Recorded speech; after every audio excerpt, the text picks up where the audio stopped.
नमस्कार, मैं डॉक्टर जयश्री कुलकर्णी। आज सीजन चेंज वायरल इन्फेक्शन से बचाव के पारंपरिक उपायों की शास्त्रीय जानकारी लेते हैं। उत्तरायण में सूर्य समीप रहने से जैसे हिमालय पर्वत का बर्फ पिघलकर जलरूप होता है, वैसे ही शीतकाल में शरीर में जमकर बैठा हुआ कफदोष तेज सूर्य किरणों से द्रवरूप होने का काल है वसंत ऋतु। सामान्यतः 15 मार्च से 15 अप्रैल तक सर्दी के बाद प्रखर गर्मी शुरू होने तक का यही कालावधि है। साहित्य, संगीत, चित्रकला, काव्य शास्त्रों ने अपनी कल्पना से ऋतुराज वसंत के चाहे जितने भी गुणगान किए हो, वास्तव में वसंत ऋतु में सर्दी, खांसी, बुखार जैसे संक्रामक रोगों का प्रमाण लक्षणीय रूप में बढ़ता है। तभी तो कहा जाता है, वैद्यानां शारदी माता पिता च कुसुमाकरः यमदंष्ट्रा स्वसा प्रोक्ता हितभुक् मितभुक् रिपुः। शरद ऋतु को वैद्यों की माता, वसंत ऋतु को पिता, गंभीर मृत्यु सूचक व्याधि को बहन और हितकर कम आहार लेने वाले संयमी पुरुष को उपहास से वैद्य के शत्रु की उपमा दी है। ऋतुराज वसंत के मोहक सुखद वातावरण में मोहवश किए गए अपथ्य अनुचित आहार के अजीर्ण से अनेक रोगों का प्रादुर्भाव होता है। इसीलिए विडंबन से वसंत ऋतु को वैद्यों का पालन पोषण करता पिता की उपमा दी है और विवेकी पुरुष संयम से स्वास्थ्यकर आहार विहार करता है, उसे वैद्य का शत्रु कहा है।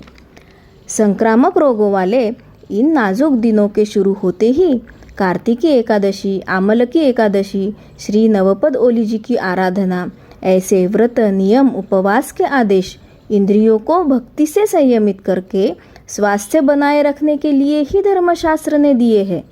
साथ ही होली पूजन, आसाम का बिहू, पंजाब की लोहड़ी, केरल का पोंगल, ऐसे उत्सव प्रत्यक्ष अग्नि के आसपास मनाने को कहा है। अग्नि आग के इर्द गिर्द घूमने से सर्दी के भारी भक्कम आहार और ठंड से शरीर में जमकर बैठा हुआ कफदोष आसानी से पिघलकर त्वचा के स्वेद रंध्रों से बाहर आता है और शरीर शुद्धि होने से हमें नैसर्गिक स्वास्थ्य लाभ होता है। ईरान का शंबेसुरी त्यौहार भी इसी वैज्ञानिक तथ्य पर आधारित है। ये सभी त्यौहार वैदिक काल के यज्ञ संस्कृति के अवशेष हैं। हवन सामग्री औषधि होती है। इनके धूम से वातावरण शुद्धि, डिसइंफेक्शन होता है।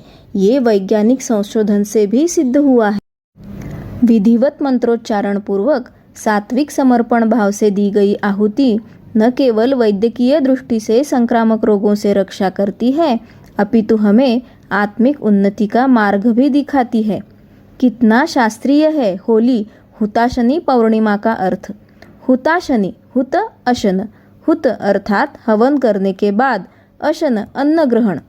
स्वयं भगवान श्री कृष्ण भी कहते हैं, यज्ञशिष्टाशिनः सन्तो मोच्यन्ते सर्वकिल्बिषैः भुञ्जते त्वघं पापा ये पचन्त्यात्मकारणात्।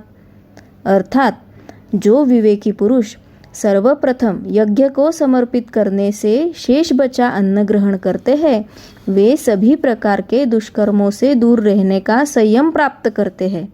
और जो अश्रद्धा से केवल अपने इंद्रिय भोगों के लिए भोजन पकाते हैं, वे केवल पाप ही भक्षण कर रहे होते हैं। अब देखते हैं वसंत ऋतु के उपलक्ष्य से आयुर्वेद का आदेश।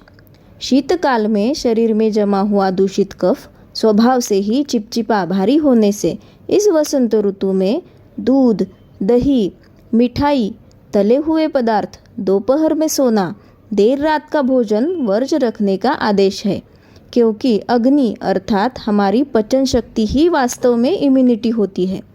मार्च महीने में गर्मी के बढ़ते ही हम फैन, कूलर, एसी, फ्रिज, मटके का पानी, बर्फ, आइसक्रीम इत्यादि का सेवन करना शुरू कर देते हैं। ऋतु प्रभाव से बढ़े हुए दूषित कफदोष सहित शरीर के लिए संक्रमणकारी इन नाजुक दिनों में ये शीत सेवा झट से रोगों को व्यक्त कराती है।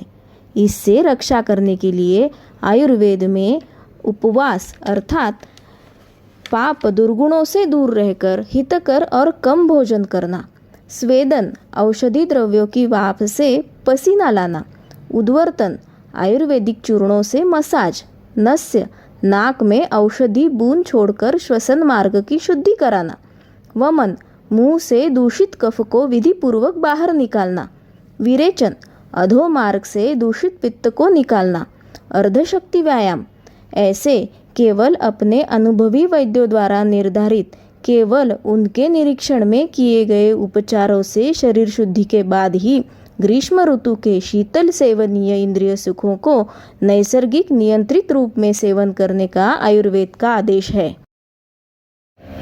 सीजन चेंज से होने वाले वायरल इन्फेक्शन से बचाव के ये सभी पारंपरिक और आयुर्वेदीय उपचार आसान, सस्ते, आरोग्यदायी और सुखी जीवन प्रदान करते हैं। मोहवश अनुचित वर्तन से रोगग्रस्त होने के बाद के उपचार लेना गंभीर, महंगे और वित्त हानि करके पूरे परिवार को सचिंत कर देते हैं। तात्पर्य यह है कि prevention is better than cure. इस वीडियो के बारे में अपने अभिप्राय कमेंट बॉक्स में अवश्य भेजिए। ऐसे ही शास्त्रीय कल्पना के साथ जल्द ही फिर मिलते हैं। शुभम भवतु।